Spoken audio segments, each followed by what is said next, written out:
Hello everyone, welcome to another episode of the show about science. This is your host Nate. Today we're talking about supernovas, and your head is going to explode when you find out what happens to these stars when they die. So let's head out into the universe, find the nearest star, and meet today's guest.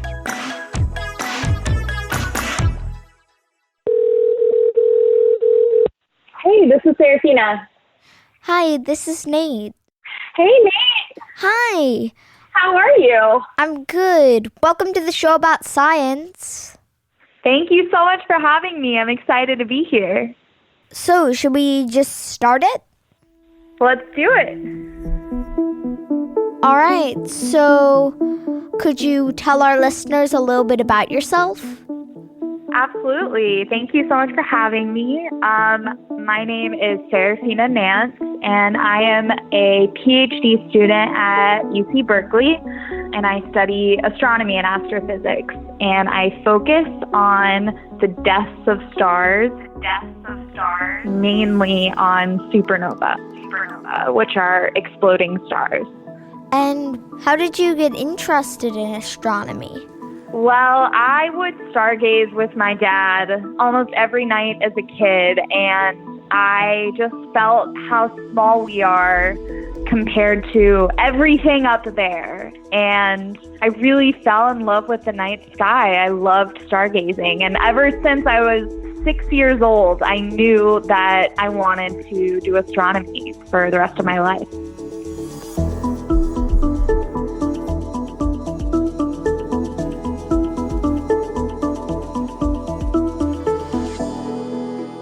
So, what is a supernova? So, stars die just like, everything on Earth lives and dies. Wait, they have like the normal lifespan of a person? How is our sun not dead? So they live a lot longer than human beings. That makes sense. Yeah, so our sun is going to be around for like 10 billion years or something like that. So they're really, really, really old. Okay.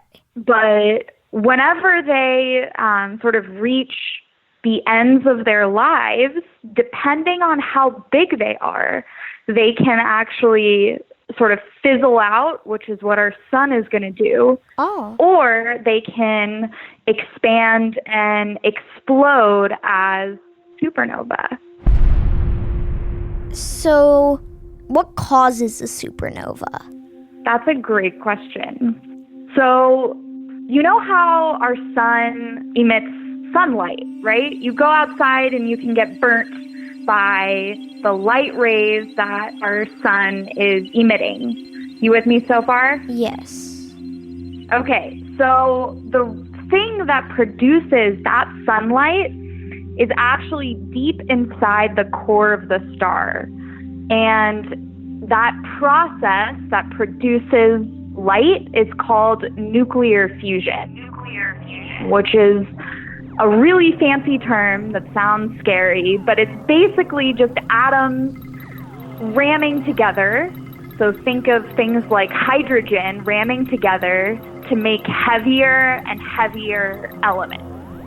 And once you get to a really heavy element called iron, the star can no longer sort of make that energetically possible, and it collapses and then explodes. So is it like you run for as long as you can, and then eventually you just can't do it anymore and you just collapse? Pretty much, yeah. So on Earth, we experience something called gravity, which is basically what allows us to walk around and stand up tall and basically exist on planet Earth. It's also what gives us 90% of our injuries. That's right. Yeah, that's exactly right. So gravity also exists in stars, and you basically have the outer parts of stars that are sort of falling back in, But the nuclear fusion, the elements that are running into each other in the center of the star, create a force that pushes out against gravity. And so at some point, the star reaches iron, some heavy element, and it can no longer counteract the gravity that's causing the star to basically fall in. Does that make sense? Yeah, so what happens to all that matter that the star used to have after the supernova? So what happens is the star collapses, and then there's this rebound. You know, you throw a ball at the wall. Well, a ball is going to come right back at you, which is the rebounding effect. And so the star explodes and injects all of the stuff that makes up the star into the surrounding medium, into the interstellar medium that is basically all of the cosmos that surround the star. And so you can have elements floating around that can then get recycled and make other stars or planets, things like that. They even make us. They make humans. Wait, stars can become planets? So the elements that are within stars can form matter, and that matter can make planets. Phoenix rises from its ashes. Exactly. So I think one of my favorite quotes is that we're stardust. Ooh. And we are. Almost every element that makes us up is from the stars. Whoa. I was once a ball of burning plasma. Exactly. Don't you feel powerful now? Can I light things on fire yet? No. Sad. I don't know. That'll be your goal.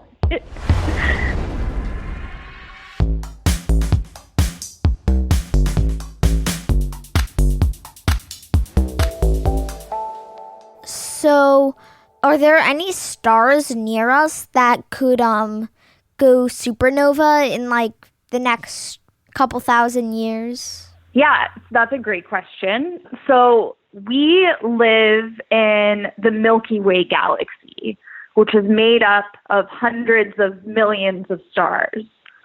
And within the Milky Way galaxy, about 2 supernova explode every 100 years. So we're due for another supernova in our galaxy sometime soon, actually. Are there any possible contenders for what star could go soon? That's another good question.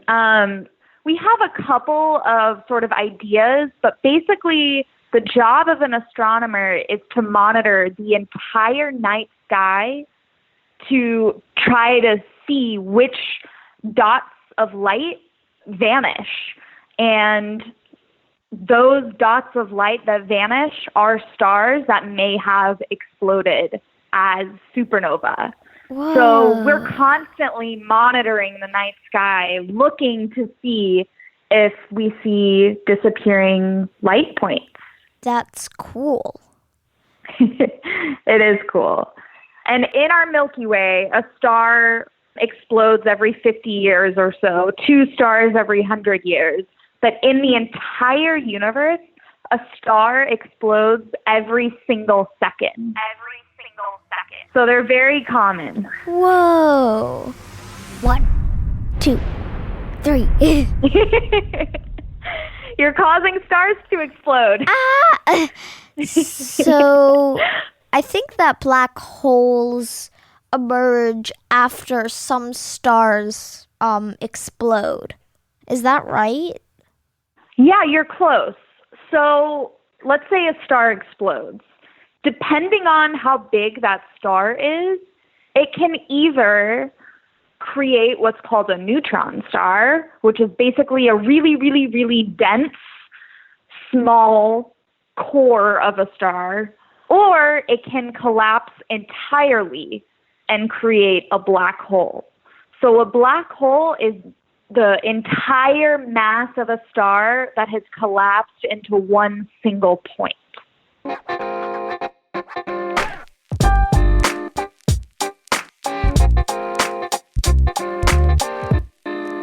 Do you have any advice for kids who might want to be astronomers?